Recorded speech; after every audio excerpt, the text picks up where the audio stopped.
Just the bookkeeper. That's what my father said about me in front of his business partners, his new investors, and every person he'd spent 3 years telling how he built everything himself, right before he asked me to step away from the table because I was making things awkward.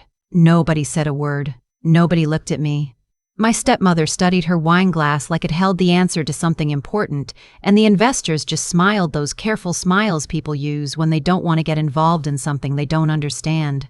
I stood there holding a folder of documents I'd brought because my father had texted me that morning asking me to. Documents I'd printed on my lunch break, and I thought, this is it. This is what 4 years looks like from the outside. What none of them knew, what my father had made sure none of them would ever know, was that the business they were celebrating that night, the one he'd just described as built from the ground up, through discipline and sacrifice, would have been bankrupt twice without me. The loan payments, the vendor accounts I'd personally guaranteed, the $200 a month I'd auto-transferred to cover the gap between what the business made and what it owed, for so long that I'd stopped thinking of it as something I could stop. I learned early that being the one who holds things together quietly is a kind of power. The problem is everyone else mistakes it for a service. The restaurant my father had chosen for the investor dinner was the kind of place where you valet your car, and someone brings you sparkling water without being asked. I'd driven past it 100 times on my way to the office. My father had always liked places that announced something about him, places that said arrived before he had to. I was still technically on the clock when I walked in that evening because I'd taken a half day to make it happen, and I'd used the extra hours that morning to finish a reconciliation report that was 3 days past due. Not for my job, for his books. The room was warm and loud in the way expensive rooms get when the people inside feel safe. My father stood near the bar, relaxed, one hand in his pocket, telling a story I recognized because I'd heard it before. It was the one about the early days, about sleeping in the office, about betting on himself when no one else would. The investors were nodding.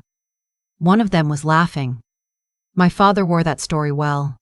He always had. He saw me come in and something shifted in his face.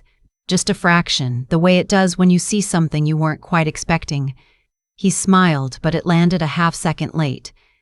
"Hey," he said, walking over. "I was starting to think you weren't coming." "You texted me this morning," I said. "You said to bring the Q3 file." Right. He glanced back toward the table. He lowered his voice slightly even though no one was near enough to hear. "Just keep it casual tonight, okay? These guys don't need to get into the weeds on anything. Just be friendly." "What does that mean?" "It means don't bring up anything complicated." He smiled again, the one he used on customers. "Just enjoy the dinner. You can leave the folder with me." I handed it to him. He tucked it under his arm like it was nothing. I had expected a seat. There were 7 chairs at the table and 5 people I didn't know and my father and my stepmother. When everyone sat down, I realized there wasn't one for me. Not an overlooked thing. The table had been set for exactly the people who were supposed to be there, and I wasn't one of them. My stepmother caught my eye and gave a small, apologetic shrug, like this was something that had happened to both of us, not something that had been arranged. I pulled a chair from a nearby table and fit myself into the corner. The dinner went the way those things go. My father talked. The investors asked questions. Someone mentioned risk tolerance, and my father said something about trusting your gut, about knowing your numbers inside and out.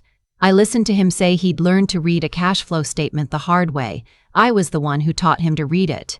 I was the one who'd spent 3 Sunday afternoons going through it with him line by line, building the templates I still maintained every month in a spreadsheet he didn't know how to open. The main course came and I was mostly quiet.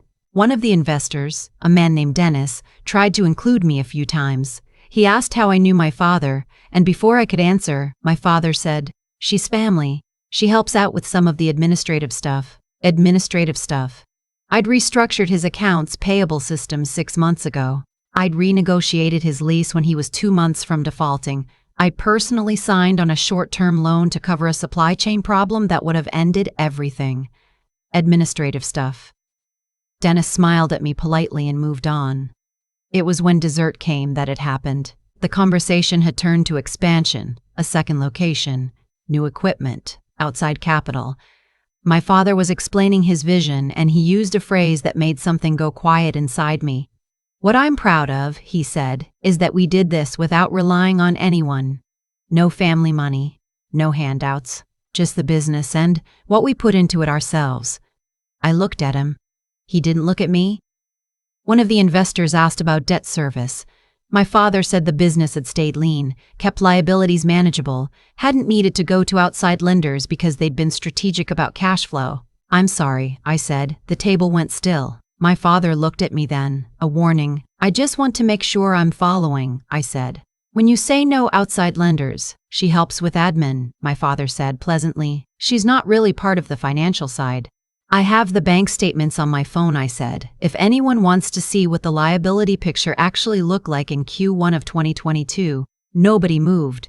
The investors were doing that careful thing again, watching without appearing to watch. My stepmother had gone very still. My father's smile didn't drop exactly, it compressed. He looked at me the way you look at something that has malfunctioned. Let's not get into that tonight, he said. This isn't the place. You brought up the financial history, I said. I'm just adding some context. He laughed, short and controlled. My daughter has a thing about details. He said it like it was charming, like I was the family eccentric, harmlessly fussy. She works in accounting, so she thinks everything is more complicated than it needs to be. I'm not your daughter's accountant, said Dennis. He hadn't said it to me, he'd said it to himself, almost. Then he looked at me directly. He wasn't smiling. I'm an investor. If there's a discrepancy between what's been represented and what the actual liability history shows, that's something I need to know about. My father started to say something. Dennis held up one hand. Not to me. To my father. He looked at me again. How long have you been involved with the books? 3.5 years, I said. In what capacity? I set up the accounting software. I manage monthly reconciliations. I've been covering a $200 monthly transfer to offset an operating deficit since March of 2021. I have records of all of it.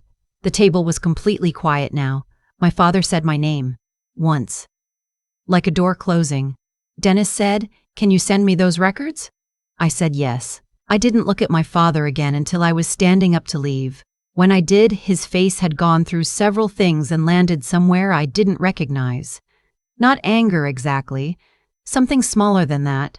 Something that looked, for the first time in my memory, like a man who had been caught. I picked up my bag. I said goodnight to the table. I walked out. The thing about growing up the child who fixes things is that you don't know that's what you are for a long time. It just feels like being helpful, like being good, like being the kind of person people can count on. My parents divorced when I was 9.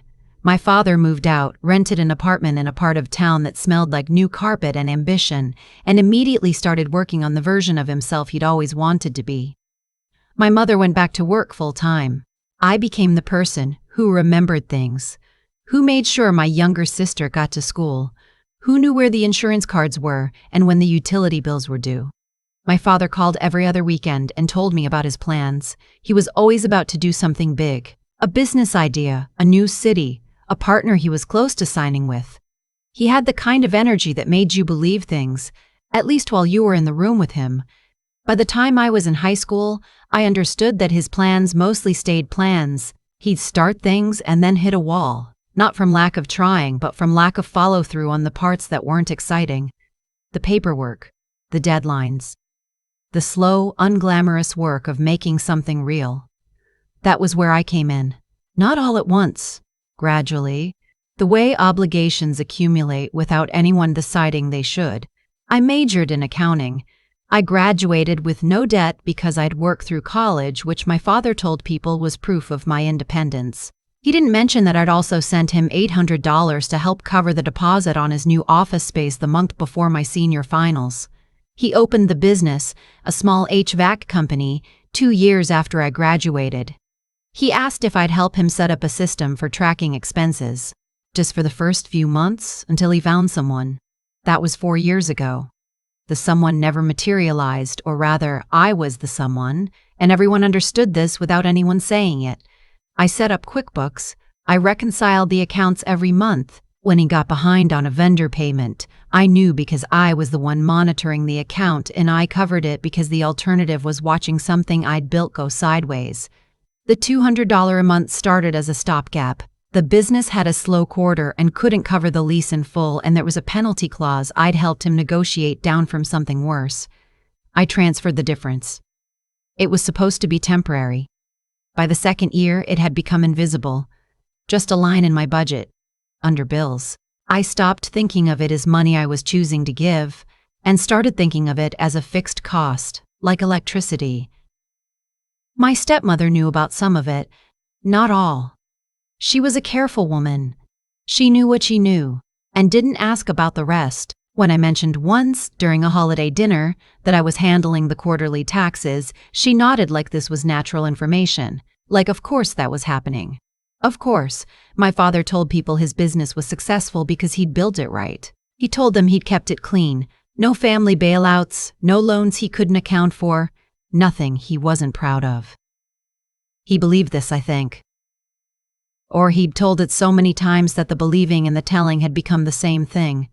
I heard the version of the story that didn't include me a lot, at family gatherings from cousins who said he must be so proud he's really built something, from neighbors who'd seen the company van outside and asked how the business was going, from his friends who talked about him like he was self-made in the original, uncomplicated sense of the word. I never corrected anyone. I told myself it didn't matter, that I wasn't doing it for credit, that helping family is supposed to be its own reward. But then I'd go home and open my bank account and look at the transfer history, and something in my chest would press down like a hand on a bruise. About a year before the investor dinner, my father started talking about expansion. He'd gotten a referral to a local business development group, and someone there had connected him with a few private investors interested in small contractors. He was excited in the old way, the way he got when something was still just a possibility. He asked me to put together a financial summary for the pitch meeting. Something clean, he said. Professional. Just the highlights. I spent a weekend on it. I knew what I was looking at. The business was doing better than it had been in year one, genuinely. Revenue was up.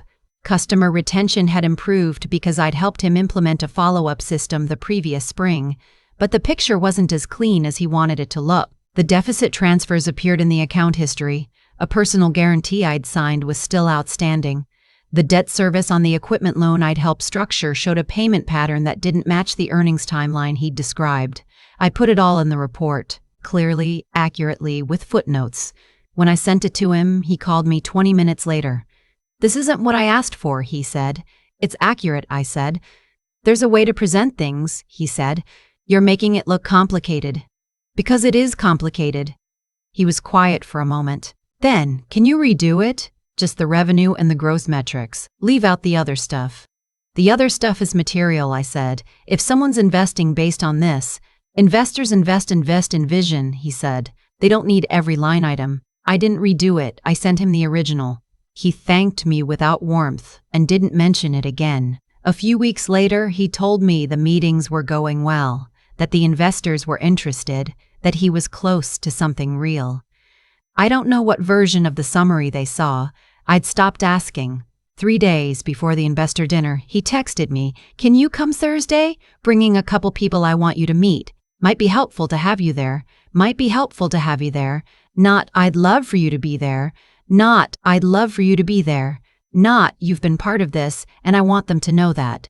Helpful. I said yes anyway. I don't know why exactly. Some part of me that still believed in the better version of things, that still wanted to be in the room. I know how that sounds. I've had people ask me, friends who knew pieces of the story, a therapist I saw for 6 months during the worst of it, why I kept going, why I kept transferring the money, kept doing the books, kept showing up when he needed something. And the honest answer is that I've been trained my whole life to believe that taking care of things was what made me valuable, that being needed was the closest thing to being loved. If you grow up the kid who holds everything together, you don't question whether you should. You just do it. And by the time you're an adult, you've done it so long that stopping feels like a choice to be someone worse than who you've always been. It took me 4 years and 1 dinner to understand that I had the math completely backwards. After I left the restaurant, I sat in my car in the parking garage for a while. I could hear the structure settle around me, that particular silence of underground spaces. My phone buzzed. A text from my stepmother. "Call me when you're home. Then one from my father that was completely inappropriate. We will talk about this tomorrow. I looked at his message for a long time. Not, I'm sorry you felt that way. Not, let me explain. Just, you have done a thing, and there will be a consequence. I drove home. Dennis emailed me that night at 11:47 p.m. His message was 3 sentences long. He said he'd done some initial digging on the business financials and found inconsistencies he'd like to discuss. He asked if I'd be available for a call that week. He said, "Your father has represented this business in a way that doesn't appear to match the documentation. I think you probably know that." I replied, "Yes, I know. I'll be available whenever you'd like." My father called me the next morning before I'd finished my coffee. He didn't say hello. He said, "What did you tell them?" "I told them the truth," I said. "You ambushed me. I came to a dinner you invited me to. You made me look like a liar in front of people I've spent months building a relationship with." I wanted to ask him, what would you call it then? Presenting a financial history that doesn't mention the person who helped you build it? Telling investors the business is clean when the books have my name on a personal guarantee? I didn't ask. I just listened to him breathe on the other end of the line. Finally, he said, "I never asked you to do any of this." "You did," I said. 3.5 years ago, in your car outside a Wendy's, because you said if the vendor payment didn't go through that week, you were going to lose the account and you didn't know what you were going to do. He was quiet. "You said I was the only person you trusted," I said, "and I believed you, so I helped. And then it became something I just did, and I kept doing it because I thought that's what family meant." His voice, when it came back, was different, lower. "He said I was going to pay you back." "I know," I said. "I know you meant to." And then I said something I had never said out loud before. I said, "But you also let people believe you did this alone, and that wasn't an accident." He didn't say anything. I said, "I'm done managing the accounts. I'll send you everything organized. You'll have what you need to hand it off to someone else. But I'm done." He said, "So you're just going to walk away?" I said, "I've been walking. You just didn't look." I met with Dennis 2 days later at a coffee shop near my office. He was the kind of person who doesn't waste time on things that don't matter. No small talk, no warming up. He just said, "Tell me what actually happened." So I did. I showed him the transfers, the personal guarantee documents, the reconciliation files I'd maintained with my name in the version history. 3.5 years of records organized in a shared folder I'd made for this reason, though not consciously. I hadn't built the folder thinking I would ever use it. I built it because I had to believe the work was real even when no one acknowledged it. Dennis looked through everything without interrupting. When he was done, he looked up and said, "You understand? This puts a different shape on the whole investment conversation." "I understand," I said. "Why didn't you say something sooner?" I thought about the question for a while. Then I said, "Because being the one who says something felt worse than being the one who is used. At least that's what I believed for a long time." He nodded slowly. He said, "I'm going to have a conversation with your father. What happens with the investment will depend on what he's willing to be honest about going forward. But I want you to know, what you've done here took something. You didn't have to show up that night." I didn't say anything. I was thinking about how strange it felt to be seen after so long of being useful. He slid a business card across the table. "If you ever want an introduction somewhere," he said, "call me. You're clearly good at what you do." I took the card. My hand was very steady. My father called me once more about 2 weeks later. He said the investment was on hold pending a full financial review. He said it had put a lot of things at risk. He said he hoped I understood the position I'd put him in. I said I did, and then I said I canceled the transfer. Silence. "The automatic transfer," I said. "I turned it off. It's been running for 3.5 years. I should have stopped it a long time ago. But I'm stopping it now." He said, "I'm in the middle of a difficult period." "I know," I said. "But that's a business problem. It's not mine." He said something that I think was meant to hurt me. One of those things fathers say when they've run out of other options. Something about ungrateful. Something about family. I didn't hang up. I let him finish, and when he was done I said, "I love you. But I spent 3.5 years making sure you looked like who you wanted to be. I'm done with that part." I don't know if he heard it. He'd already started talking again. I said goodbye and ended the call. The first month after I stopped the transfer, I kept checking my bank account waiting for the number to look wrong. It didn't. The money just stayed there, quietly, like it had always been mine. I paid off a credit card I'd been carrying since the year I signed the personal guarantee. I bought a pair of boots I'd wanted for 2 winters and kept telling myself wasn't the right time. I had dinner with a friend on a Tuesday because I could, because I wasn't rearranging my budget around a payment that wasn't mine to make. I heard from my stepmother once. She said she didn't fully understand what had happened and she wasn't sure she wanted to. She said she thought I had done a hard thing and she was sorry it had gotten to that point. It was honest, and I thanked her for it. The investment didn't go through. My father had to bring in a business partner, someone from outside the family, to restructure. I heard about it from a cousin who meant well. She said it sounded like things had been complicated. I said yes. They had been. A few months later, Dennis sent me an email with a subject line that just said, "Opportunity." He passed my name to a controller at a mid-size manufacturing company nearby who was building out a small team. Entry-level management, real salary, real benefits, nothing glamorous, but solid. I said I was interested. The interview was the kind where they ask you about a time you managed competing priorities with limited resources and no direct authority. I had 3 different answers ready, all of them true. I got the job. On my first day, I walked into the building carrying a coffee I'd bought for myself, not as a treat, not as something I'd budgeted for carefully, just coffee, and stood in the elevator thinking about the version of me 3 years ago who had driven to an office she didn't own to do work no one knew she was doing. I didn't feel triumphant. I just felt like myself. Like someone who had finally stopped making herself small enough to fit in a story she wasn't allowed to tell. The thing about being the one who holds everything together is that you can do it for so long you forget you had a choice. You start to believe that being needed is the same as being loved. That sacrifice is the price of belonging. That if you just give enough, quietly enough, long enough, eventually someone will turn around and see you there. They might not. That's the part no one warns you about. But here's what I learned. You don't need them to. You can choose yourself without waiting for permission. You can stop and walk away and start building something that's actually yours, and no one has to hand it to you or acknowledge what you gave to get there. You just do it. Quietly. Steadily.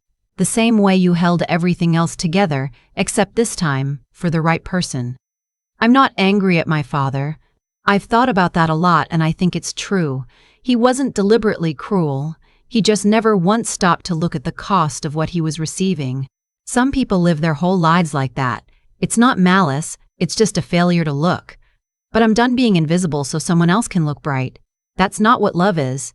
And it took me 31 years and a canceled bank transfer to finally know the difference. I've had a lot of time to think about what actually happened between my father and me. Not the dinner, not the investor conversation, but the whole shape of it, stretching back years. And the thing I keep coming back to isn't the anger, it's the arithmetic. Every choice has a cost, and every cost eventually shows up somewhere. My father made choices. To take without asking, to receive without acknowledging, to build a story about himself that left out the person holding the foundation. And I made choices too. To stay quiet, to keep transferring the money, to show up to dinners where I didn't have a seat and tell myself it was fine, that being useful was enough. Neither of us got away clean. That's the thing about cause and effect that nobody warns you about when you're young. It doesn't care about your intentions. It just follows the action. My father believed he'd built something real on his own terms. And because he believed it, he said it, and because he said it, the lie grew until it had its own architecture, until it needed defending, until Dennis sat across a table from me and the whole thing came apart simply because the numbers didn't match the story. I don't think my father is a bad person. I've thought about this carefully because I wanted to be honest with myself, not generous. And what I believe is that he was someone who never developed the habit of looking at what things cost other people. That's not cruelty. That's a failure of attention. A failure of the kind of wisdom that only comes when you make yourself genuinely uncomfortable, when you ask not just what you're building, but who is paying for it. The intelligence I'm most proud of developing through all of this isn't accounting. It's the ability to see clearly, to look at a situation and ask, what is actually happening here underneath the story being told? I had that skill in spreadsheets for years before I learned to apply it to my own life. The moment I finally did, the moment I sat in that parking garage and read my father's text and thought, this is not okay, and I am done, that was the moment my own life actually started. Resilience is a word that gets used too easily. People say it like it means bouncing back, returning to who you were before something hard happened. But that's not what it felt like for me. Walking away from 3.5 years of invisible labor, canceling that transfer, going into that interview and telling the truth about what I'd done without apology, that wasn't bouncing back. That was becoming someone I hadn't been before. Someone who understood that dignity is not a reward you receive for sacrificing enough. It's a standard you hold for yourself, regardless of whether anyone else is watching. If you've been the one who holds things together quietly for a parent, a sibling, a partner, anyone, I want you to sit with this. There is a difference between generosity and erosion. Generosity builds you. Erosion hollows you out slowly enough that you don't notice until you're standing in a parking garage at night, wondering why you feel like a stranger in your own life. You are allowed to stop. You are allowed to name what you've given. You are allowed to walk out of a room where you don't have a seat and build a table of your own. Not because someone finally sees your worth, but because you do. That's the only math that ever actually mattered.